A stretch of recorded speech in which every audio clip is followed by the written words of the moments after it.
अरे भाऊ वाढला जगाच्या पाठीवर. सुशांत दादा तूच म्हणलास मगाशी मला, जगाच्या पाठीवर मोठे मोठे देश आहेत. अमेरिका असेल, अन्य काही राष्ट्र असतील, देश असतील.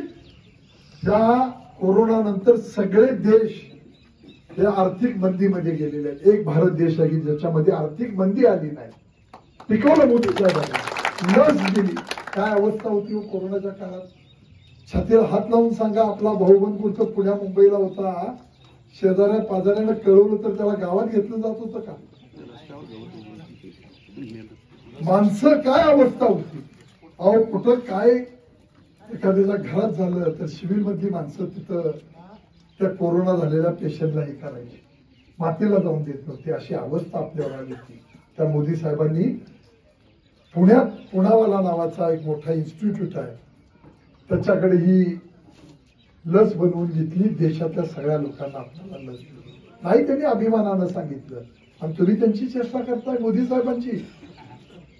अरे तुम्हाला रस्त्यावर बसलेल्या कोंबड्या उठत नाहीत. ह्या माणसानं दोन देशामधलं युद्ध थांबवलं आणि आपली शिकायला गेलेली मुलं आणली. रशिया युक्रेन युद्ध, तुम्ही सगळी सुशिक्षित मंडळी पण आहे. शेतकरी बांधव टीव्हीमुळे आमचा शाना झालाय. दोन देशामधलं युद्ध थांबवलं, आपली शिकायला गेलेली मुलं त्या देशातनं आणली आपल्या विमानाने, आणि मग पुन्हा 2 तासाने ते युद्ध सुरू झालं. एवढं काम करणाऱ्या माणसांची तुम्ही माफ करताय. आपली कुवत काय.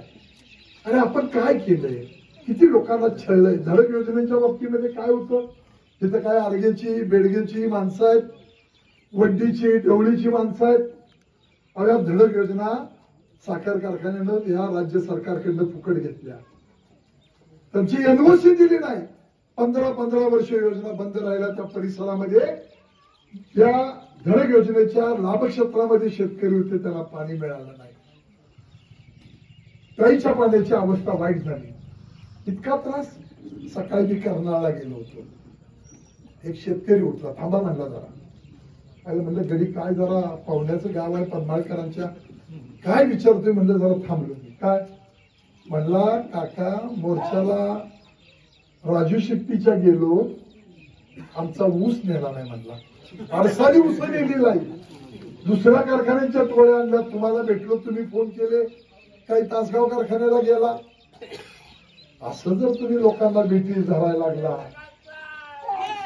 त्यामुळं जर आपण असं वागायचं ठरवलं तर मात्र मग तेवढी हिंमत आपल्याला दिलेली आहे. सरकार आमचं आहे, केंद्रामधलं आहे, राज्यामधलं आहे. तुम्ही असं वागू नका. सामान्य माणसांना जर नरड्याला नख लावाल तर याद राखा, आपल्या भूमिका चालणार नाही. इलेक्शन आहे, इलेक्शनच्या पद्धतीनं करू. आणि नाही कधी आलो तुमची माफं काढायला. उलट तुम्हाला ज्यावेळी अडचणी आल्या त्यावेळी आम्ही वाचवायला आलो. पण जर तुम्ही घाणेरड्या राजकारणासाठी जर आम्हाला कुठं बदनाम करण्याचा प्रयत्न कराल तर ते चांगलं होणार नाही. तो संजय पाटील काय तुम्हाला मग हिसका दाखवल्याशिवाय करणार. मी आपल्याला विनंती करतो, आपल्याला टायमिंग संपत आलेला आहे. एवढीच विनंती करतो की उद्याच्या 7 तारखेला बूथ सुद्धा लागू नये. काही माणसं राजकारणाचा धंदा करणारी झालेली आहे. आज इकडं उद्या तिकडं. माझी विनंती आहे, काय तुमच्यासाठी जर माझ्या हातनं थोडं सत्कर्म झालं असेल तर तुम्ही सगळ्यांनी ताकदीनिशी आपल्या पाठीशी उभा राहा. आणि काही माणसांना जर नाचायचं ठरवलंय, कुणाचं जर पॉम्पलेट घेऊन, तर आपला नाईलाज आहे. आपण त्यांना लकलाप, आपण आपल्या पद्धतीनं चांगलं काम करू. त्या गावाचा विकास करण्यामध्ये खरंच तुम्ही निवडलेली माणसं चांगली आहेत.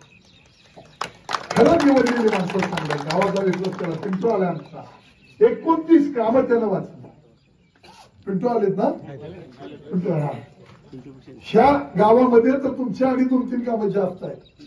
तुमच्यातला रावसाहेब बेडगे म्हणजे बिरबल आहे, लक्षात घ्या. आपले कसं सरळ साधा माणूस आहे बिचारा.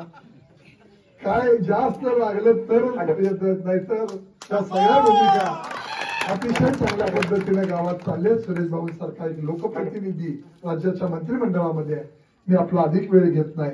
उद्याच्या 7 तारखेला अतिशय ताकदीनं तुम्ही मतदान रूपी आशीर्वाद मला द्या, मोठ्या मताधिक्यानं विजयी करा एवढी विनंती करतो आणि या ठिकाणी थांबतो. पुन्हा एकदा तुमची दिलगिरी व्यक्त करतो.